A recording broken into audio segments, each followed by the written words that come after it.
Is BYU failing to deliver on its NIL promises? A recruiting insider just said that, like, straight up. This is Locked On Big 12.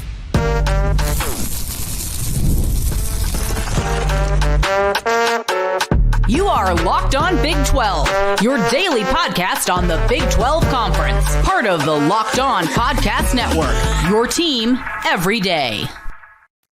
Happy Tuesday, everybody. Welcome into Locked On Big 12. I'm Drake Toll from America's #1 Big 12 podcast, Locked On Big 12. Thank you for making this show your first listen every single day. Emergency mini episode thing here. I've gotten so many messages over this. I've got to address it.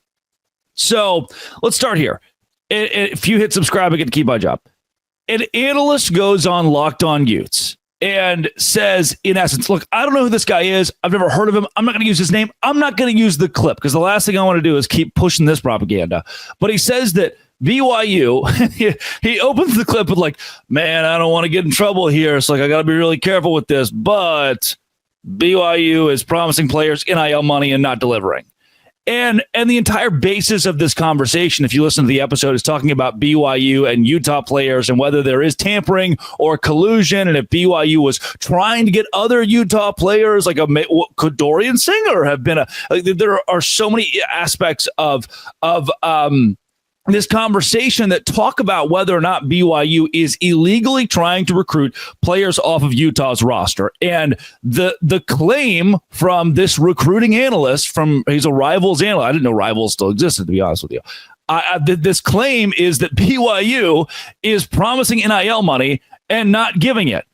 Let's start here. No evidence was given. Everybody back up. Everybody put the guns down. No evidence was given whatsoever on this show that's a real thing. And from everything I can search in Google, I've never heard of this analyst. Maybe he's never heard of me. That's not a slight. I've never heard of him. But the second that I did the little Google machine thing, turns out he said some things in the past that weren't very true. I don't believe until you show me some sort of evidence that isn't a Utah staffer or a Utah Rivals analyst telling me, yeah, well, BYU, they try to take some of our players. I understand Utah is probably upset that BYU has taken multiple of its players out of the portal now and flipped certain commitments, and money is possibly part of that. But didn't we establish last year, like for the last couple of years, Utah's done a pretty good job in NIL, arguably better than BYU. Like BYU hasn't just ponied up the NIL money until very recently when they decided, we have donors that will give us the money thing that we can give to athletes. Also, he starts the clip by saying, I get called a liar a lot. And after this one, I guess, I don't know, maybe they're going to call me a liar again. You can't project things that you don't know. You can't project things you can't prove. And if you can't prove them with evidence, then just don't say them.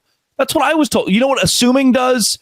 And BYU fans, you might have to plug your ears for this one. It makes an ass out of you and me. That's what assuming does. And if this isn't true, it's some wild defamation on BYU. Now, I want to go to bat for JT Wistersill, who's the host of Locked On Utes, who had this guy on. I've had people on in the past who sit in the chair next to me and they say something crazy.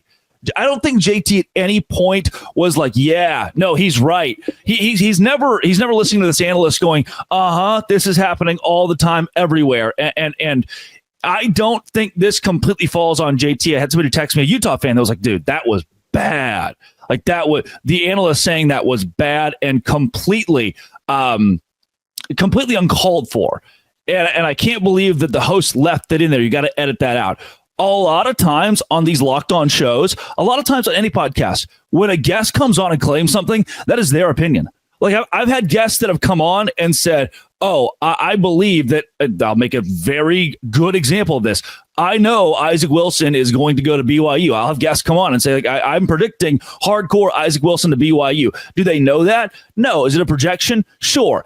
I'm going to leave it in there. Like that's that guy's thoughts. I don't think that this analyst speaks on behalf of Locked On Utes. He doesn't speak on behalf of JT Wistersill, a guy who I've had on my show a lot of times, a guy who's eaten a lot of humble pie because he was so high on Utah earlier this season and the preseason. So the last thing that I want to do is attack the Locked On host for just having the guy on. I don't think he expected that the dude would come on and defame BYU and say, defamation, slander, libel. Ooh, I got a journalism degree, but all those words I think mean something different.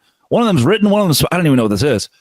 But I'm going to go to bat for JT Wistersill, one of our hosts with Locked On, and say he didn't intentionally try to put BYU under the bus like that. Now, is this a very relevant but clickbaity conversation? Yes, and I'll probably have the same conversation later this week because it does. Like, everybody is freaking out in the Utah camp that BYU is colluding or tampering and trying to steal Utah players. It's worth a conversation to talk about how that's probably not happening. I get the optics are bad, but the only evidence we have for BYU possibly trying to tamper with Utah players is Kalani Sitake shaking a couple of guys' hands after a game, which I've only recently learned that players and coaches shake hands after the game, the opposing teams. Wow. And the other thing that we have here as evidence is some analyst who covers like Utah, who comes on and says that BYU, the way they're getting these kids to campus is saying, we'll give you X amount of money, we'll give you X number, and then when the kid actually gets there, they don't get that number. I would come back with that. And I would say, okay, not only is there zero evidence for that, an insane claim to make, and I know that JT Wistersill, the host of Locked On Utes, made an executive decision to leave that in there, and I think he, as someone who just is letting the analyst speak on behalf of the analyst, not on behalf of the show, cool. But I want to know, why hasn't there been a mass exodus? Why aren't a bunch of BYU players entering the transfer portal? You think that they were promised $1 million, they got $250K or even $750K, and then they're like, oh yeah, well, okay, I'll just stay. You know, there wasn't this mass exodus of BYU players into the transfer portal. So something's not adding up. Players are actively going to BYU. They're not leaving BYU. Utah players are going to BYU. BYU players aren't going to Utah. And I don't hate Utah. I think that we have scrutinized the Utes enough. They have paid their dues. Maybe you disagree with that. But this darn fan base has gone through the ringer in the last year because they sucked at football. They were really, really bad at football. And they were supposed to be one of the best teams, if not the best team in the Big 12. So all of those things put together, I need this. It's like having kids. And I don't have kids, but I've been around them, for better or worse. It's like having kids, and you're just like, I can't. You're sitting in the back seat. Stop fighting. You stop making random accusations about your sister. That's what? That's not. No, she did not eat the dog's booger. You stop just stirring stuff up. Quit poking your sister and tell her that she lost the spelling bee, that she was the first place contestant pregame and then got last. Stop it. Both of you just quiet. Time out. I guess this is how rivalries go. The Big 12 hasn't had a rivalry like this ever. Even Texas and OU was more tame than BYU and Utah. Just both of you two kids, sit in the back seat quietly, please. Stop doing whatever you're doing because it's a lot and it's loud. It's really, really loud. And I just want us all to be friends, which will never happen. BYU is not over-promising, under-delivering on NIL, and I don't know who this guy is. I don't know who he is. I don't. Got host makes executive decision to leave it in there because the analyst is speaking on behalf of the analyst. I'm fine with that, dude. I'm fine with not editing stuff out. Does Joe Rogan edit stuff out? And he's got the #1 podcast in the world. Maybe he does. I don't know. I haven't really watched it. This has been and always will be Locked On. Thanks for making it your first listen every single day. Dose grande.